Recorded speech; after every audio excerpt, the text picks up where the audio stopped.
রমনা পার্কের ইতিহাস এক গভীর সাংস্কৃতিক ও ঐতিহাসিক ধারাবাহিকতার প্রতিচ্ছবি। ঢাকার প্রাণকেন্দ্রে অবস্থিত এই উদ্যানটি শুধু একটি পার্ক নয়, এটি শতাব্দীর পর শতাব্দী ধরে নানা ঘটনার সাক্ষী। প্রতিষ্ঠা ও মোঘল আমল। রমনা পার্কের সূচনা হয় ১৬১০ সালে মোঘল আমলে। ঢাকার সুবেদার ইসলাম খান শাসনামলে এটি বাগ-ই-বাদশাহী নামে পরিচিত ছিল। মোঘলরা বিশাল এলাকা জুড়ে বাগান তৈরি করেন, যা পরবর্তীতে রমনার অংশ হয়ে ওঠে। ব্রিটিশ আমল ও রেসকোর্স। কোম্পানির শাসনামলে রমনা অঞ্চল জঙ্গলে পরিণত হয়। ১৮২৫ সালে ব্রিটিশ কালেক্টর ডাউইজ রমনার উন্নয়ন শুরু করেন। একটি অংশে ঘোড়দৌড়ের রেসকোর্স এবং অন্য অংশে রমনা গ্রিন নামে পার্কের যাত্রা শুরু হয়। নবাবদের অবদান। ঢাকার নবাব পরিবার এখানে শাহবাগ নামে রাজকীয় বাগান তৈরি করেন। পার্কে একসময় চিড়িয়াখানা ছিল, যেখানে বাঘ, ভালুক ও নানা পাখি ছিল। নিসর্গ পরিকল্পনা ও আধুনিকায়ন। ১৯০৮ সালে লন্ডনের কিউই গার্ডেনের কর্মী আর.এল. প্রাউডলকের তত্ত্বাবধানে রমনা পার্কের পরিকল্পনা শুরু হয়। ২০ বছর ধরে চলা এই প্রকল্প ১৯২৮ সালে শেষ হয়। পয়লা বৈশাখ ও ছায়ানট। ১৯৬৭ সাল থেকে ছায়ানট সংগঠন রমনার বটমূলে বর্ষবরণ অনুষ্ঠান আয়োজন করে আসছে। এটি এখন জাতীয় উৎসবে পরিণত হয়েছে, যেখানে হাজারো মানুষ ভোরে এসে বাংলা নববর্ষকে বরণ করে। বর্তমান রমনা পার্ক আয়তন ৬৮.৫ একর, যার মধ্যে ৮.৭৬ একর লেক। উদ্ভিদ প্রজাতি ২১১টি, যার মধ্যে ফুল, ফল, ঔষধি, বনজ ও জলজ গাছ রয়েছে। এটি ঢাকার ফুসফুস হিসাবে পরিচিত, যেখানে প্রতিদিন হাজারো মানুষ হাঁটতে ও ব্যায়াম করতে আসেন। এতক্ষণ আপনাদের রমনার পার্কের ইতিহাস শোনালাম। এবার আসুন আরও কিছু মজাদার তথ্য শেয়ার করি। রমনা পার্কের ইতিহাসের রং তুলিতে আঁকা এক গল্প নিয়ে এসেছি তোমার জন্যে, যেখানে সময়, স্মৃতি আর মানুষের হৃদয় একসঙ্গে গান গায়। রমনার ছায়া। ঢাকার বুক জুড়ে এককালে রাজকীয় বাগান এখন শুধুই এক পার্ক নয়, এক আত্মার আশ্রয়। সতেজ সজীব নামের এক বৃদ্ধ প্রতিদিন সূর্যোদয়ের আগেই রমনা পার্কে আসতেন। তার বয়স অনেক, চোখে ক্লান্তি, কিন্তু মন ছিল আশাবাদী ভরা। তিনি বলতেন, এই বটগাছের নিচে আমার জীবনের সবচেয়ে সুন্দর কবিতাগুলো লেখা হয়েছে। একদিন এক তরুণী, নাম নীলিমা নীলা, ব্যথিত হৃদয় নিয়ে রমনার বটমূলে এসে বসলেন। তার চোখে ছিল এক ধরনের হারিয়ে যাওয়ার ছায়া। সতেজ সজীব তাকে দেখে বললেন, তুমি কি জানতে এই গাছটি প্রতি বৈশাখী গান গায়? নীলিমা নীলা একটু হাসল। গাছ কি গান গায়? গান হয় শব্দে নয়, অনুভবে।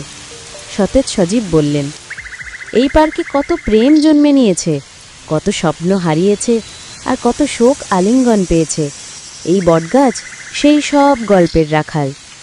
নীলিমা নীলা প্রতিদিন আসতে লাগলো। তারা গল্প বলতো, কখনো পুরনো ঢাকা, কখনো রমনার মোঘল ইতিহাস, কখনো ছায়ানটের বৈশাখী অনুষ্ঠান।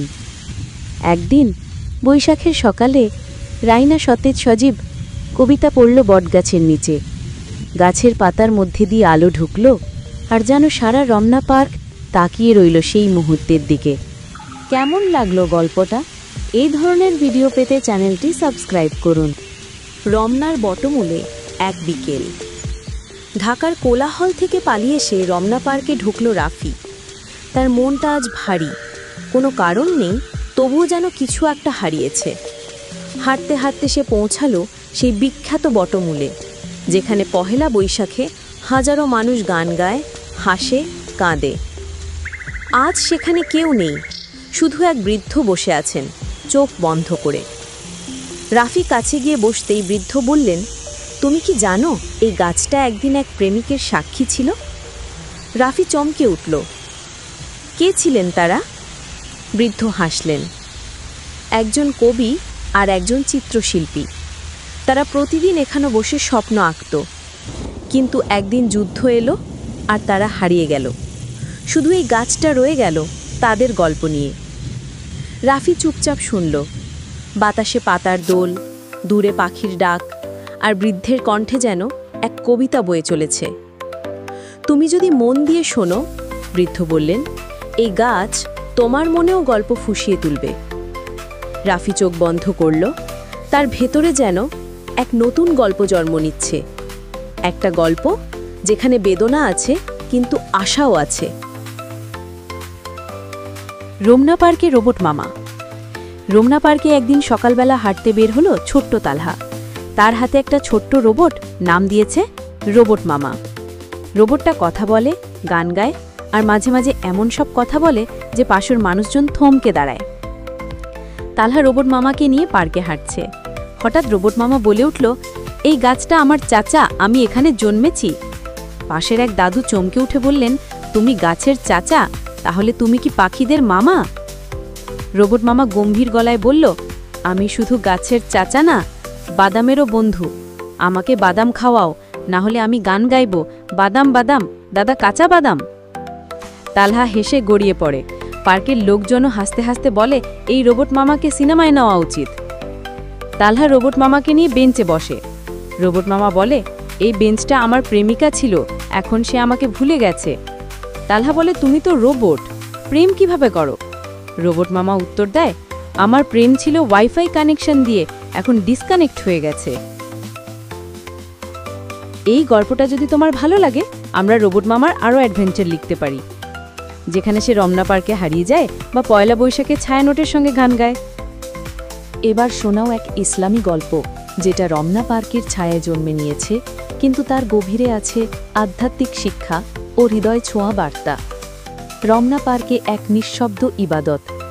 রমজানের শেষ দশকে এক রাতে রমনা পার্কে এসে বসেছিল এক যুবক, নাম তার সতেজ সজীব। শহরের কোলাহল থেকে দূরে সে চেয়েছিল একটু নিঃশব্দে আল্লাহর সঙ্গে সময় কাটাতে। তার হাতে ছিল একটি ছোট কোরআন, আর চোখে ছিল অন্বেষার দীপ্তি। এক বৃদ্ধ এসে পাশে বসে বললেন, তুমি কি জানো, এই পার্কে একসময় এক আলেম প্রতিদিন ফজরের আগে এসে তাফসির পাঠ করতেন? সতেজ সজীব বিস্মিত হয়ে বলল, এত ভোরে কেউ শুনত? বৃদ্ধ হাসলেন, গাছগুলো শুনত, পাখিরা শুনত, আর যারা সত্যিকারের খোঁজে ছিল তারাও শুনত। এই জায়গাটা শুধু বিশ্রামের নয়, এটা ছিল আত্মার জাগরণের স্থান। সতেজ সজীব চুপ করে রইল। বাতাসে পাতার দোল, দূরে আজানের ধ্বনি, আর বৃদ্ধের কণ্ঠে যেন এক ইবাদতের গল্প বয়ে চলেছে। তুমি যদি মন দিয়ে তাকাও, বৃদ্ধ বললেন, এই গাছ, এই বাতাস সবই আল্লাহর নিদর্শন। রমনা পার্ক শুধু প্রকৃতি নয়, এটা এক নিঃশব্দ মসজিদ। সতেজ সজীব চোখ বন্ধ করল। তার হৃদয়ে যেন এক নতুন ইবাদতের অনুভব জন্ম নিচ্ছে, যেখানে প্রকৃতি, নিঃশব্দতা আর আল্লাহর স্মরণ মিলেমিশে এক হয়ে গেছে। এমন মজাদার শিক্ষণীয় গল্প শুনতে এই চ্যানেলটি সাবস্ক্রাইব করুন। ধন্যবাদ।